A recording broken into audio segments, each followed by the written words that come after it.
नमस्कार और आदाब। बहुत स्वागत है आपका आवाज़ द न्यूज़ चैनल की विशेष पेशकश इंडियाज़ वर्ल्ड व्यू विद हर्षित में, जिसमें हम बात करेंगे दुनिया की अहम मुद्दों की भारत के नज़रिए से। आज का हमारा मौजू बेहद ही संगीन और नाजुक है। इजराइल और ईरान की जंग में पूरा वेस्ट एशिया रीजन उबाल पर है, जिसकी चपेट में अरब के खाड़ी देश भी आ गए हैं। इजराइल और यूएस की जॉइंट ऑपरेशन में ईरान के सुप्रीम लीडर आयतुल्ला अली खमेनाई की मौत हो चुकी है। वे सिर्फ ईरान के रहबर नहीं बल्कि तमाम शिया कम्युनिटी के दुनिया भर में नुमाइंदा भी थे, जिसने पूरे ही सिचुएशन को और भी ज़्यादा नाजुक बना दिया है। इस विषय पर चर्चा करने के लिए आज हमारे साथ हैं कर्नल राजीव अग्रवाल। वे चिंतन रिसर्च फाउंडेशन में सीनियर कंसल्टेंट हैं। वे IDSA में सीनियर रिसर्च फेलो भी रहे हैं और साथ ही साथ विदेश मंत्रालय और मिलिट्री इंटेलिजेंस में डायरेक्टर की भूमिका भी निभा चुके हैं। कर्नल अग्रवाल, बहुत ही स्वागत है आपका इंडियाज़ वर्ल्ड व्यू के पहले एपिसोड में। थैंक यू हर्षित, और बहुत अच्छा लग रहा है कि आज आपके पहले शो में मैं आपका गेस्ट बन के आया हूं, और मैं आशा करता हूं और उम्मीद करता हूं कि ये शो बहुत अच्छे से चलेगा और सून सबकी जुमा पर आपका ये शो होगा। Thank you so much colonel Agarwal. मेरा पहला प्रश्न आपसे सीधा है। जिनेवा के 3 राउंड्स के टॉक खत्म हो चुके थे। जो ओमान के फॉरेन मिनिस्टर हैं, जो कि मीडिएटर भी थे, उन्होंने कहा था कि we are within the reach, the peace deal is within the reach. तो फिर अचानक से 28 फरवरी को क्या हुआ? हर्षित, जो आपने कहा वही कारण बन गया जिसकी वजह से युद्ध का ब्रेकआउट हुआ, क्योंकि जो यूएस और इजराइल ने कहा है कि उनके ऊपर इमिनेंट थ्रेट था, यूएस ने जो कहा है, और इजराइल ने कहा है कि एग्जिस्टेंशियल थ्रेट था, यानी उनके वजूद के ऊपर थ्रेट था। वो एक्चुअली इमिनेंट थ्रेट और इमिनेंट एग्जिस्टेंशियल थ्रेट नहीं था, वो बल्कि डर था इमिनेंट डील का। क्योंकि जैसा आपने कहा, जेनीवा में जो राउंड खत्म हुआ था, उसके बाद ओमान के फॉरेन मिनिस्टर ने वेस्टर्न मीडिया टीवी चैनल्स के ऊपर आके ऐलान किया था कि जेनीवा के टॉक्स बहुत पॉजिटिव रहे हैं, और उसमें जो ईरान ने कंसेशंस किए हैं वो ऐसे किए हैं जो आज तक ईरान ने नहीं किए हैं। और अगर मैं आपके दर्शकों को बताना चाहूं मोटे तौर पे कि ईरान ने क्या क्या कंसेशन दिए थे, तो उन्होंने सबसे पहले ये बोला था कि जो 400 केजी यूरेनियम उनके पास 60% एनरिच्ड रखा है, वो उसको डाइल्यूट कर देंगे अंडर सुपरविजन, यानी उसकी पूरी जो एनरिचमेंट का प्रोसेस था वो रिवर्स हो जाएगा। दूसरा उन्होंने कंसेशन दिया था कि आगे से जो भी वो एनरिचमेंट करेंगे उसकी कोई भी स्टॉक पाइलिंग नहीं होगी, यानी जितना एनरिच होगा उतना का उतना पूरा यूटिलाइज किया जाएगा, यूज किया जाएगा। तीसरा उन्होंने बोला था कि IAEA और इंटरनेशनल कम्युनिटी जैसा बताएगी, जिस लोअर परसेंटेज पे एनरिचमेंट बताएगी उतना ही हम करेंगे, जो कि हमारे सिविलियन यूज या मेडिकल यूज के लिए काफी होगा। और चौथा पॉइंट उन्होंने बोला था कि आने वाले इस डील के बाद IAEA जो इंटरनेशनल ऑर्गेनाइजेशन है, जो कि एटॉमिक और न्यूक्लियर प्लांट्स को मॉनिटर करता है, सुपरवाइज करता है, उसकी जैसी भी सुपरविजन वो चाहेंगे वो उनको देने के लिए तैयार था। अगर इन चारों बातों का आप निचोड़ निकालें तो ये बिल्कुल क्लियर हो जाता है कि इन चारों बातों के बाद फ्यूचर में ईरान किसी भी हालत में थियोरेटिकली या प्रैक्टिकली न्यूक्लियर बॉम्ब नहीं बना सकता था। और यही कारण है कि इजराइल को लगा कि अगर ये बात आगे बढ़ जाती है, और वियना में जो कह रहे थे अगले हफ्ते टेक्निकल टॉक्स होंगी, उसमें किसी हद तक ये बात आगे बढ़ जाती है, तो जो वो चाहते थे कि ईरान के ऊपर अटैक करके ईरान के रेजिम को चेंज किया जाए या उनके बैलिस्टिक मिसाइल प्रोग्राम को और मिलिट्री कैपेबिलिटी को बिल्कुल ध्वस्त किया जाए, वो जो उनका मंसूबा है, जो उनकी ख्वाहिश है, वो हमेशा के लिए धरी की धरी रह जाएगी। और यहां पे अगर मैं आपका 1 मिनट और लेके बताना चाहूं दर्शकों को कि जो ये अभी हुआ है वो पिछले साल जून में जो हुआ था उसका बिल्कुल रेप्लिका है या मिरर इमेज है। अगर दर्शकों को याद हो, 15 जून को लास्ट ईयर यूएस और ईरान के बीच में न्यूक्लियर प्रोग्राम के ऊपर 5वें दौर की बात शुरू होनी थी, और सभी रिपोर्ट्स के से ये पता चल रहा था, यूनाइटेड स्टेट्स की तरफ से भी और ईरान की तरफ से भी, कि काफी ज्यादा कन्वर्जेंस आ गया है मामलों के बारे में, और हो सकता है 5वें या आने वाले दौर में किसी प्रकार की न्यूक्लियर डील हो जाए। जी। नतीजा क्या निकला? 13 जून को ही इजराइल ने प्रीएम्प्टिव स्ट्राइक करके वो पूरा किस्सा वहीं का वहीं खत्म कर दिया। तो जो जून 2025 में हुआ वही आज हम उसका मंसूबा दोबारा देख रहे हैं। तो आपकी बात से मुझे लगता है कि इसराइल, खासकर कि इसराइल और शायद यूएस भी कभी भी कमिटेड नहीं थे इस पूरे पीस नेगोशिएशन को लेकर के। इससे दूसरा प्रश्न ये उठता है कि जो जून में 12 डे वॉर हुआ, उसका जो नाम इसराइल ने दिया वो था ऑपरेशन राइजिंग लायन, और इस बार का जो उनका नाम है वो है ऑपरेशन रोरिंग लायन। तो आप इस टाइमिंग के बारे में क्या कहेंगे कि जून से लेकर के ये फेब एंड में जो हुआ, इसका टाइमिंग की विशेषता क्या है? टाइमिंग की विशेषता हर्षित, मैं ले जाना चाहूंगा आपको दिसंबर 28 से इसका मैं ज़्यादा टाई अप करना चाहूंगा, बिकॉज दिसंबर 28 को अगर दर्शकों को याद हो कि ईरान में इकोनॉमिक रीजंस की वजह से इंटरनल प्रोटेस्ट शुरू हुए थे, जब उनकी जो नेशनल करेंसी है रियाल, उसका बहुत ज़्यादा डिवैल्यूएशन हो गया था और 1.4 मिलियन रियाल के ऊपर $1 पहुंच गया था। साथ के साथ अनएम्प्लॉयमेंट बहुत यूथ को परेशान कर रहा था, इन्फ्लेशन बहुत हाई हो गया था, इलेक्ट्रिसिटी की शॉर्टेज थी, बार बार जो है इलेक्ट्रिसिटी जा रही थी, और प्लस पिछले कुछ महीनों में यानी अगस्त, सितंबर, अक्टूबर में तेहरान और उसके आसपास के इलाकों में पानी की बहुत शॉर्टेज हो गई थी। तो ये सारी चीजें मिला के जनता में काफी रोष था, अनरेस्ट था, जो कि 28 दिसंबर को शुरू हुआ। और पहले कुछ दिनों में अगर आपने फॉलो किया हो, अराउंड 5 या 6 जनवरी तक प्रोटेस्ट पीसफुल थे, और ईरानियन रेजिम ने भी जो एक सख्त रुख अपनाने वाला जो उनका रहा है वो उन्होंने नहीं अपनाया था। उन्होंने कहा था ये जो इनके प्रोटेस्ट हैं और जो इनके ग्रीवेंसेस हैं वो जेन्युइन हैं, और हम पूरी कोशिश करेंगे कि इकोनॉमी को रिवाइव करें। इट वाज ओनली जब बाद में इजराइल और यूएस ने एक्सटर्नली सपोर्ट करके और प्रॉप करके प्रोटेस्ट को रेजिम चेंज में बदलने की कोशिश की, उसके बाद रेजिम ने बहुत सख्त रूप अपना के और क्रैकडाउन किया था प्रोटेस्ट के ऊपर, और जिसमें कोई कहता है 12,000 मारे गए, कोई कहता है 20,000 मारे गए, कोई कहता है 32,000 भी मारे गए। तो ये एक सिचुएशन जो क्रिएट हुई थी, उसके बाद इजराइल और यूएस को लग रहा था कि इससे पहले कि प्रोटेस्ट की सिचुएशन पूरी तरह से खत्म हो जाए, ये एक विंडो ऑफ अपॉर्चुनिटी है जिसको नहीं जाने देना चाहिए। और इसलिए अगर आपको याद हो, पहले जो यूएस इजराइल के अटैक की बात चल रही थी, वो चल रही थी 16-17 जनवरी के आसपास जी। पूरा ये डिले मेरे हिसाब से इसलिए हुआ बिकॉज उनके जो मिलिट्री एडवाइजर्स हैं, जो जनरल्स हैं, उन्होंने एडवाइस किया कि इतनी हमारी मिलिट्री बिल्डअप अभी पक्की नहीं है कि हम एक फुल ऑल आउट ऑफेंसिव की तरफ जा सके। और मेरे ख्याल से बिल्डअप करने में, नेवल एसेट्स को इकट्ठा करने में, जो आपके बॉम्बर और फाइटर मिशन हैं उनको इकट्ठा करने में समय लगा। और जो एक जेनेवा में बातचीत का दौर चल रहा था, वो एक मेरे ख्याल से आज अब हम देखते हैं तो एक बेसिकली कवर अप था। उनका डिसीजन ऑलरेडी हो चुका था कि भी हमने ये लॉन्च करना है जी। और अब क्योंकि ईरान के सुप्रीम लीडर, जो कि ज़्यादातर सारी ताकतें उनके हाथ में थी, उनकी मौत हो चुकी है, तो एक नई लीडरशिप काउंसिल का गठन हुआ है जिसमें 3 मेंबर हैं, जिसमें प्रेसिडेंट मसूद पेजेश्कियान हैं, जुडिशरी चीफ एजाई हैं, और साथ ही साथ अली रजा हैं जो कि गार्जियन काउंसिल के मेंबर भी हैं। करेक्ट। तो आप क्या हमारे दर्शकों को ये बताना चाहेंगे कि ये लीडरशिप काउंसिल कब तक रहेगी, और इसके बाद अंततः जो सुप्रीम लीडर का चयन होना है वो कैसे असेंबली ऑफ एक्सपर्ट्स करते हैं? हर्षित, सबसे पहली बात तो ये है कि जो यूएस इजराइल ने एक स्ट्राइक के द्वारा जो ईरान की मिलिट्री एंड पॉलिटिकल लीडरशिप को टारगेटेड असैसिनेशन किया 28 फरवरी को, उसमें ही खमेनी की भी मौत हुई थी, along with minister of defence, chief of intelligence और कई सारे और भी हाई रैंकिंग ऑफिशियल्स थे। बट आप ये देखिए, जो उनकी कैलकुलेशन रही होगी कि खमेनी को हटाने से एक जो उसका दबदबा था वो खत्म हो जाएगा, और जैसा आपने कहा कि सिंगल पॉइंट लीडरशिप थी उसकी, उससे जो है रेजिम वीक हो जाएगा उसके जाने से, और उससे जो है इनके ऑपरेशंस और रेजिम वीक होने से ईरान की सत्ता पलट हो जाएगी या गिर जाएगी। हुआ क्या है? हुआ बिल्कुल पलट है जी। खमेनी के जाने से जो एक रेजिम की स्ट्रेंथ थी और जो रिजॉल्व था वो और भी पक्का हो गया है। और सिर्फ रेजिम नहीं, जो इंटरनली भी ईरान में लोग खमेनी के रूल के साथ वाकफियत नहीं रखते थे, वो भी अब रेजिम के साथ आ गए हैं। और इसका क्या कारण है?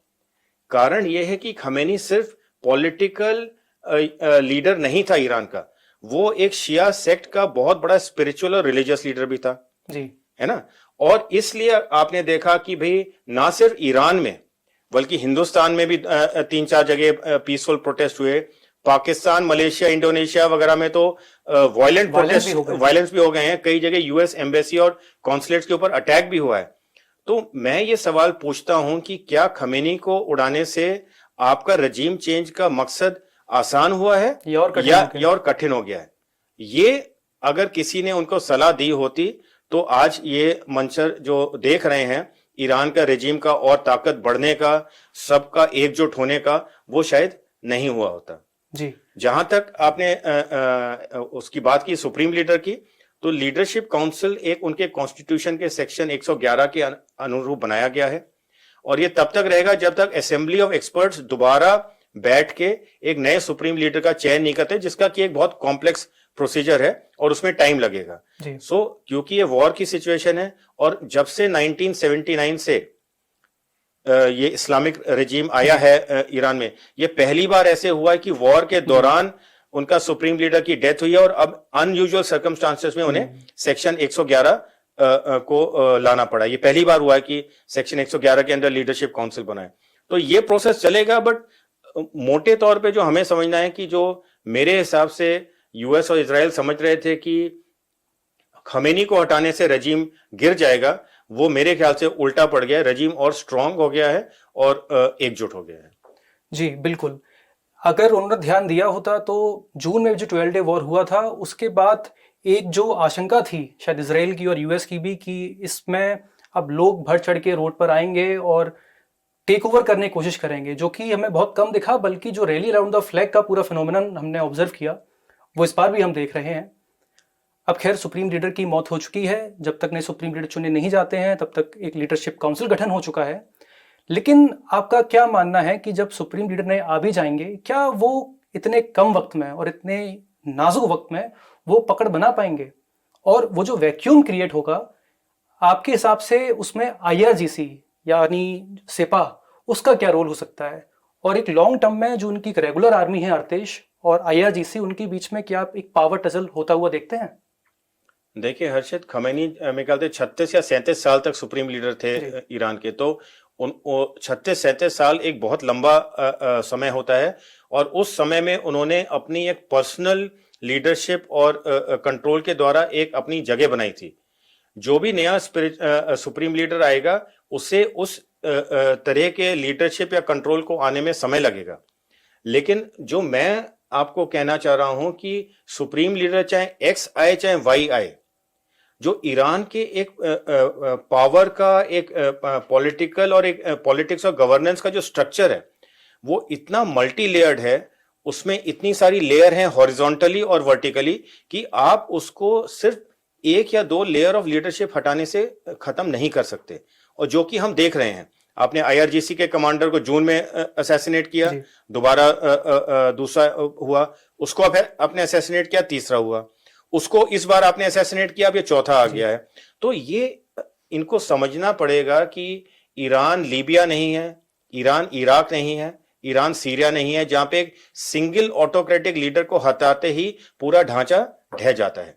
ये एक बहुत ही कॉम्प्लेक्स मल्टी लेयर्ड गवर्नेंस का स्ट्रक्चर है जिसमें इंडिविजुअल मैटर नहीं करता, सिस्टम मैटर करता है। तो आपका गार्जियन काउंसिल है, एक बहुत पावरफुल बॉडी है।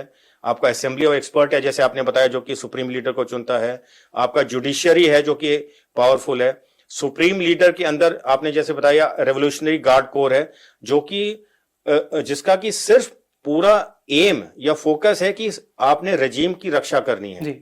उसके अलावा आपके पास किसी भी देश के में जैसे होती है एक रेगुलर आर्म फोर्सेस भी हैं।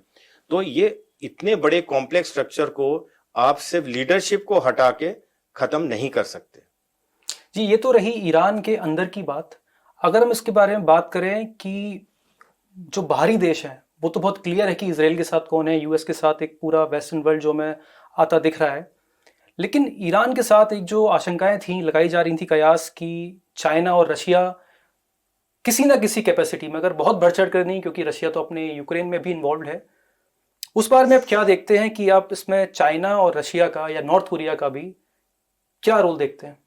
देखिए, ये पहले से ईरान को भी मुझे उम्मीद है मालूम था और जो भी इस एरिया के बारे में पढ़ता है, एनालिसिस करता है, उसको क्लियर रहा होगा कि अगर लड़ाई छिड़ती है तो रशिया और चाइना डायरेक्टली इन्वॉल्व नहीं होंगे, यानी वो अपने मिलिट्री एसेट्स डिप्लॉय करके और अपने ट्रुप्स, फाइटर्स या नेवल एसेट्स के द्वारा लड़ाई में शामिल नहीं होंगे। रशिया और चाइना का बहुत क्लियर रोल था कि ईरान के जितने हाथ मजबूत कर सकते हैं वो करेंगे, चाहे वो वेपन प्लेटफॉर्म्स के द्वारा करें, सर्वेलेंस सिस्टम्स के द्वारा करें। बहुत सारी न्यूज रिपोर्ट्स आई थी, अगर आपको याद हो, लड़ाई छिड़ने से पहले कि ईरान को चाइना ने बहुत ही एडवांस एयर डिफेंस सिस्टम दिए हैं, रेडार सिस्टम दिए हैं। इमेजरी भी आई थी कि चाइना की सैटेलाइट्स ने ईरान को बिल्कुल अपडेटेड डिप्लॉयमेंट दिया यूनाइटेड स्टेट्स फोर्सेस का, जो कि पूरे गल्फ के रीजन में है। देवर रिपोर्ट्स की रशिया ने भी ईरान को वायदा किया है कि Su-30 एयरक्राफ्ट या Su-35 एयरक्राफ्ट देगा, उनके पायलट्स को ट्रेन करेगा। इस्कंदर मिसाइल्स की भी कुछ बात चल रही थी कि शायद, तो ये बात बहुत पहले से क्लियर थी कि रशिया और चाइना डायरेक्टली इस लड़ाई में शामिल नहीं होंगे, बैक एंड से जो सपोर्ट वो कर सकते हैं वो करेंगे। तो और साथ ही साथ जो बाकी रीजन में जो उनके प्रॉक्सी ग्रुप्स हैं, सो कॉल्ड, जो एक्सेस ऑफ रेजिस्टेंस है, हिजबुल्ला है लेबनान में, हुतीस हैं यमन में, इराक में है कताइब हिजबुल्ला, अब खैर शिया मिलिशियास कुछ तो रह गए हैं सीरिया में, मगर एक जो लीडरशिप थी वो तो अब ईरान के साथ नहीं रही है। अब इनका क्या उभरता हुआ रोल देखते हैं। आज सुबह ही हमें खबर आई है कि लेबनान और इसराइल में भी वॉर छिड़ गई है, मिसाइल्स का बैक एंड फोर्थ हुआ है। तो क्या ये हमें 12 डे वॉर जून में जो एक बहुत ही लिमिटेड रोल रहा था इन रीजनल प्रॉक्सीज का, इस बार भी वो लिमिटेड ही रहेगा या फिर थोड़ा और बढ़ चढ़ के इनका इन्वॉल्वमेंट होगा? इसमें हमें यह देखना है कि उनकी कैपेबिलिटी इस समय क्या है।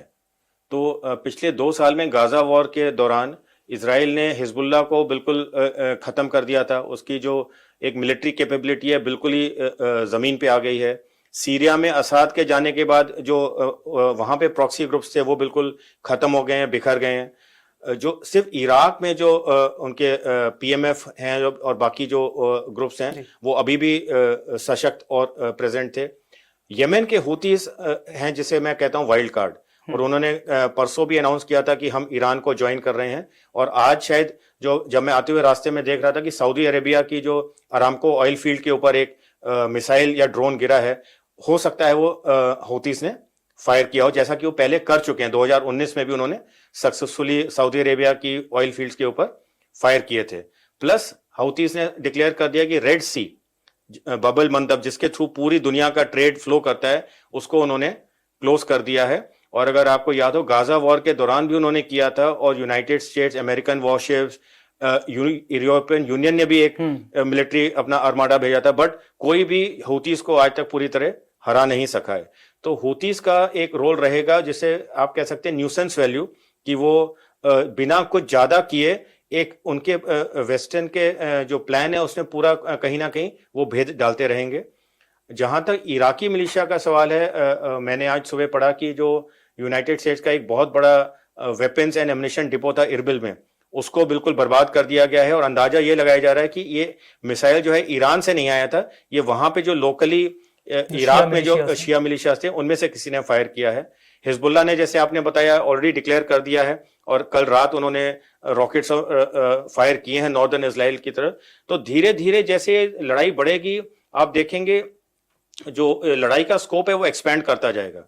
और ईरान ने इस बार कोई शक नहीं छोड़ा है कि भाई ये लड़ाई आर पार की है। उन्होंने जितने भी अपने गल्फ ब्रदर नेशंस थे उनके ऊपर भी मिसाइल और ड्रोन दागे हैं, ये कहते हुए कि भाई ये अमेरिकन बेसिस हैं जिनके ऊपर हम दाग रहे हैं। हाउएवर लड़ाई में जैसा कि हम जानते हैं कि हर चीज बिल्कुल प्रिसाइसली वहां नहीं जाती जहां पे जाना होता है, कोलैटरल डैमेज होता ही है।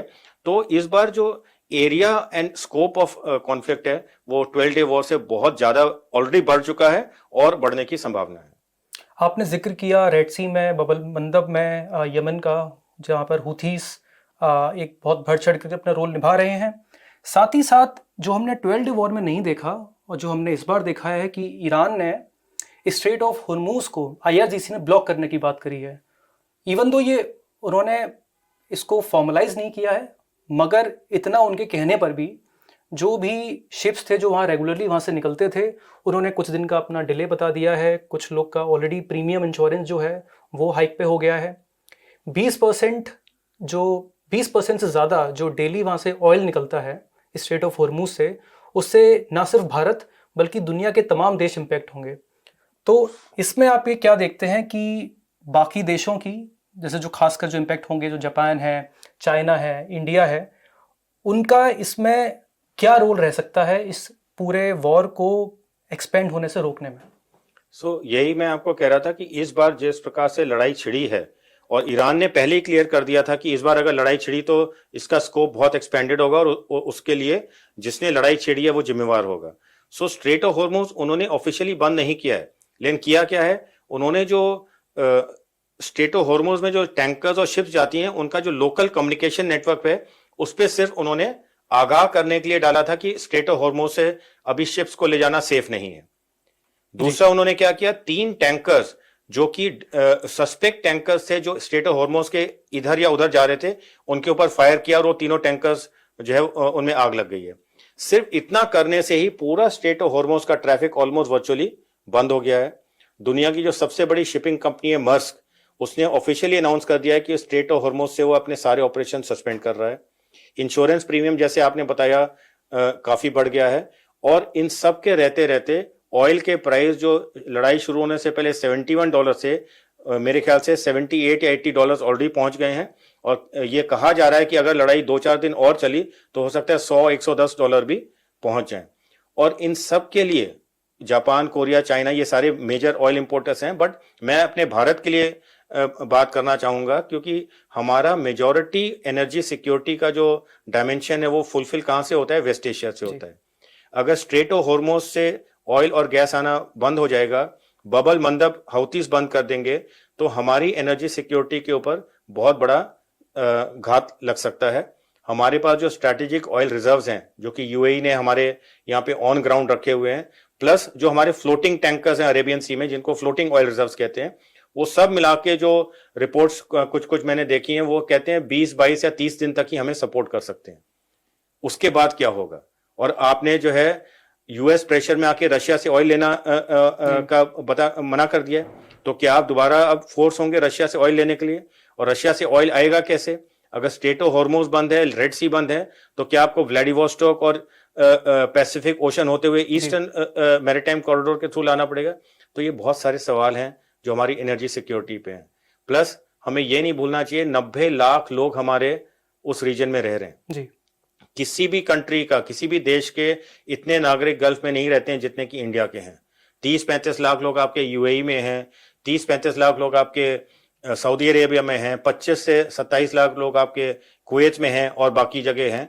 अगर लड़ाई एक्सपैंड होती है और मिलिट्री बेसिस के साथ साथ अब सिविलियन पॉपुलेशन सेंटर्स भी टारगेट होने शुरू हो जाते हैं, और वहां पे जो इंडियन जनता है वो इंडियन गवर्नमेंट से हाई तौबा बचाने की मदद मांगती है, तो क्या कैपेबिलिटी है, क्या हमारे पास रिसोर्सेज हैं कि हम 10, 20, 25, 30, 90 लाख लोग को ला सकते हैं?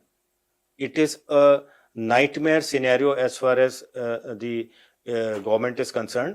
और ये इसलिए मैं कह सकता हूं बिकॉज लास्ट मेजर इवैक्यूएशन जो हमने किया था वो किया था 2015 में, जब सऊदी अरेबिया कोलिशन ने यमन पे अटैक किया था।